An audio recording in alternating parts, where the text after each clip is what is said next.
It does look like Michael O'Connell is in the building, senior guard and NC State's returning assist leader from last year's Final Four and ACC championship team. Joining us now, throwing the headset on. We're running in live straight into the interview. So, Michael, thank you very much for taking the time. I guess I'll ask with the little delay there. Everybody wants to talk to you this year after the Final Four run. You're just the most popular guy around here. I don't know about the most popular, but we've definitely had some people wanting to do little interviews to talk to with like JT and I. So it's definitely been a busy day.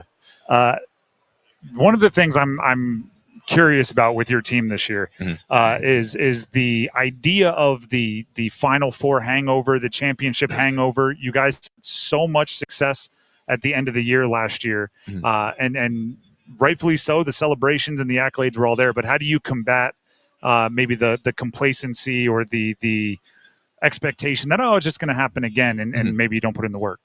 Yeah, I think one thing that's going to just inherently happen is we have a new team, right? So a lot of the guys that are here this year weren't a part of the team last year. They didn't experience it. So I think there's that hunger from them because they know what we were able to do and what we were capable of, especially with the guys returning, and they want to experience that.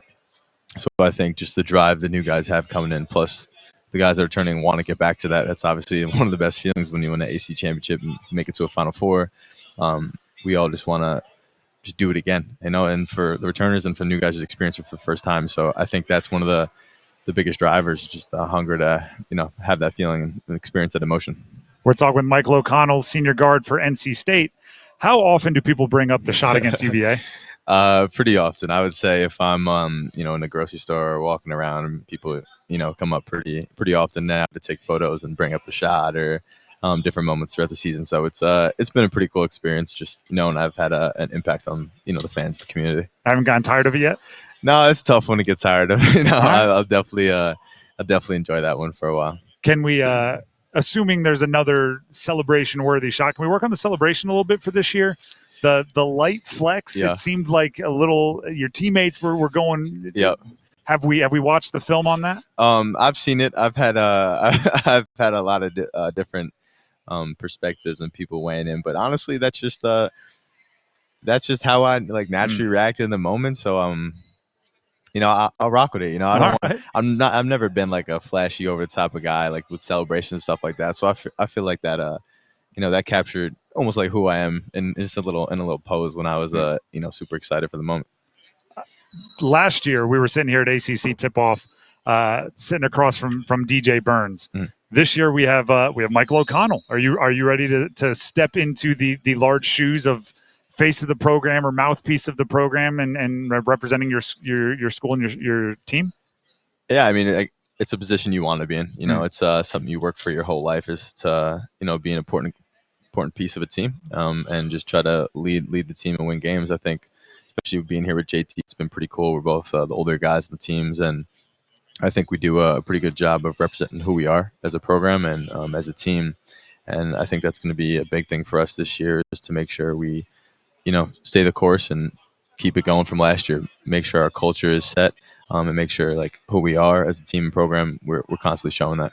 We were also talking last year with Casey Morcell, and one of the things he highlighted at the beginning of the year was he felt it was his role to make sure there wasn't the old guys and the new guys, because really college basketball, but State especially, has really embraced transfer portal. Yep. If you need something, go get it. Who's taking on that role this year? Who's the connector between the guys that were a part of that run and the guys that don't know what that's like? Yeah, I would say it's been like a team effort, honestly, with all the returners. I think every guy, especially from JT and I, just making sure we're always doing team activities, hanging out with the guys, whether it's just grabbing food, playing video games, hanging out in the common area at the gym, getting shots up, playing pickup. It's just making sure we're all constantly around each other and becoming more comfortable. I think different guys have done, in different aspects, have been better than others. Obviously, just where they're naturally comfortable. But I think all the returners have been pretty open to the new guys and doing a pretty good job. What's the video game of choice, and who's the best? I would say college football right now is definitely the biggest game for everyone. And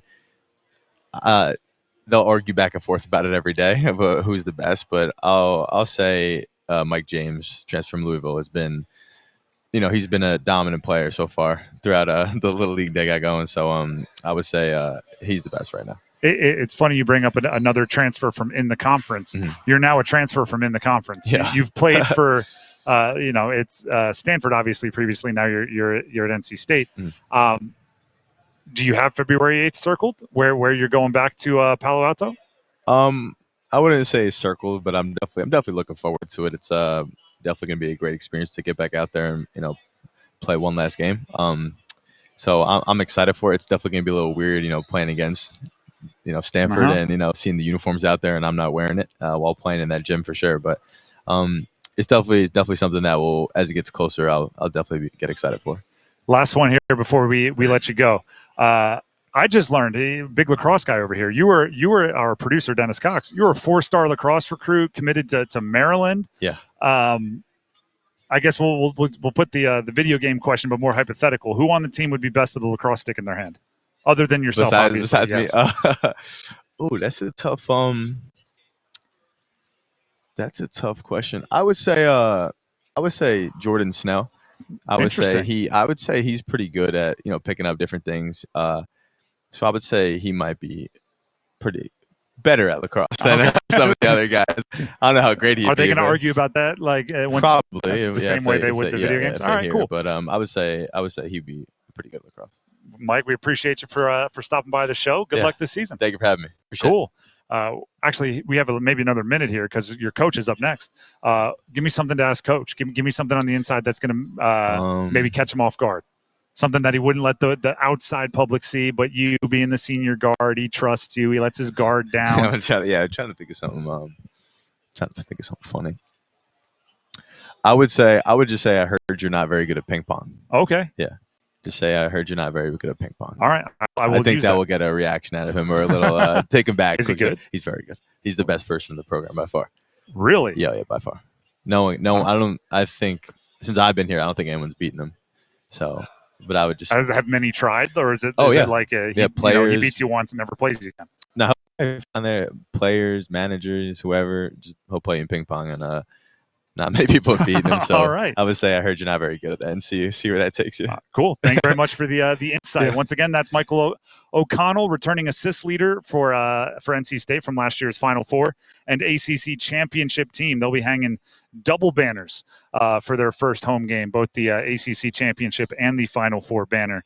And Michael O'Connell and the squad are going to be looking to add to it.